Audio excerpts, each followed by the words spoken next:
Long, long ago in the before times, I worked for a company called Mattel. You may have heard of them. They sold toys, toys with wheels, toys with long blonde hair, and toys with men made of muscles. Well, I tended to work on the men made of muscles side, and one of the lines I worked on was Masters of the Universe Classics, which was sold on MaddieCollector.com. As part of the way of providing content for a brand without any content, no movie, no comic, no TV show, no record, I did a program called AskMaddie, where fans could write in and ask questions, usually through fan sites like Action Figure Insider, Swoosh, HeMan.org, that type of thing, and I would do my best to provide answers. Sometimes I'd have to run them through legal or licensors or management. Other times I could just answer very quickly, sort of depended on what type of question it was. And most of the questions we got were about Masters of the Universe Classic. It wasn't the only line on Maddie, but it tended to generate a lot of questions. And the brand still generates a lot of questions. It's one of the things I've found from starting this channel here on YouTube that, well, you're watching right now, Spector Creative. I started this during COVID, really, as a creative outlet during the shutdown, and it has blossomed and bloomed thanks to you guys, the watchers, which I am so grateful for. And a lot of the content, and the most popular content, has been He-Man, Masters of the Universe related. So, I've had a lot of ideas for videos related to He-Man, but a lot of the ideas aren't really long enough to justify an entire video, because they're really just quick questions that can be answered in the comment section, or in, 1 or 2 minutes of explanation. So, since I have so many of these questions that have kind of piled up over the year, I thought instead of making very short videos on each one, I would just kind of bunch them together.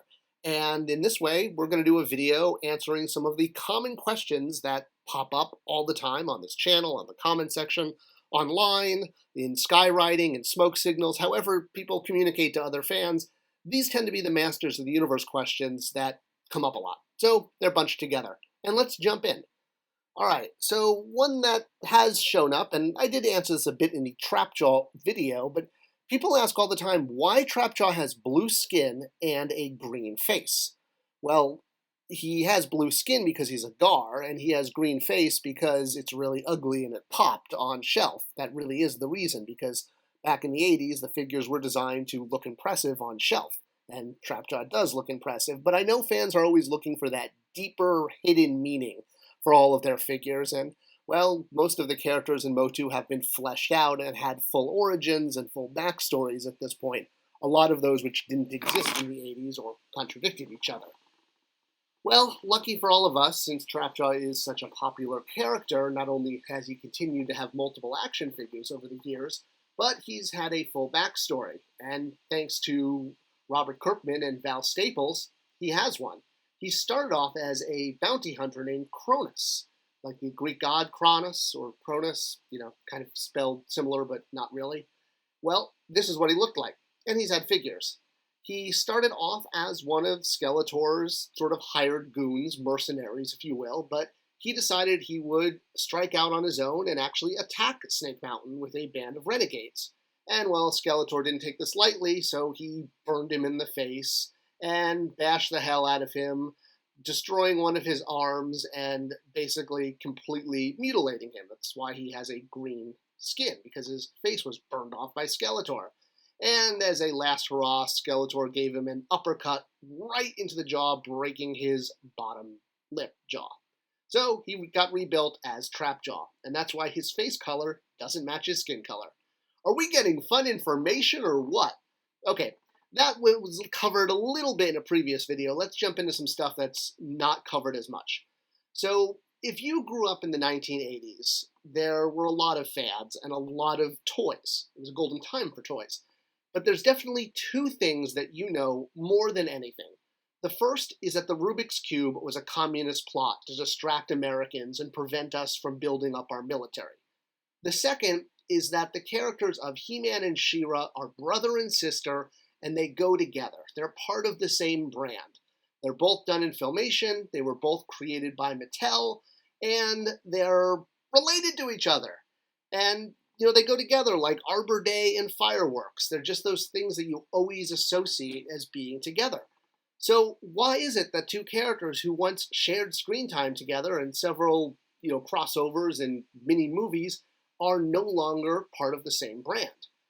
I've gone over the history of this, but the brief version is that Classic Media, which at the time, there's been a roller coaster of owners, and we're going to get into that in a moment. It's now DreamWorks and then Universal that owns Masters of the Universe.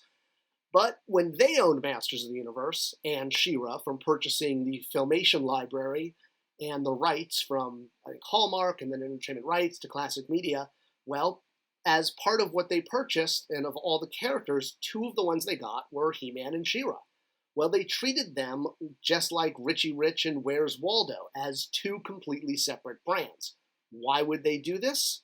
Is it like double guitars, Yeah, it was like double brands. It was a twofer. It meant they could license out She-Ra and license out He-Man. And instead of getting both for one licensing fee, they wanted people to pay per each. And that is how they got separated. All right. Speaking of the brand and the fact that it's the ownership and the whole for sale thing, let's nail this one down. So again, commonly disbelieved true fact is that Universal owns the rights to Masters of the Universe. At least right now they own the content rights. In 2023, they'll also have the full rights. You can follow the breadcrumbs and see the link below, or above rather, if you want to know the whole story about following the trail of who owned it. But why was it sold? Well, most brands are forever, like Ricky Rouse or Ronald Ruck. These are brands that are always going to be around. Masters of the Universe, on the other hand, well, by the 90s, it was really considered a dead brand. It had failed multiple times at retail at this point, and it wasn't really doing anything. And honestly, that year, Mattel had a lower than expected year, and a lot of the executives weren't going to make their bonus that year unless Mattel had a certain amount of cash flow. So to increase the cash flow as quick as possible, dead brands were sold off to the highest bidder. And Masters of the Universe was one of those which was sold off. And it went to Entertainment Rights. No, Hallmark, then Entertainment Rights. Now, I know people have asked, does Mattel have seller's remorse? And the thing is, Universal has a policy, and this is public knowledge, that they don't sell IP. Period. So now that it's wound up with Universal, it's with a company that doesn't sell IP. So Mattel's obviously going to maximize the brand while they can until 2023.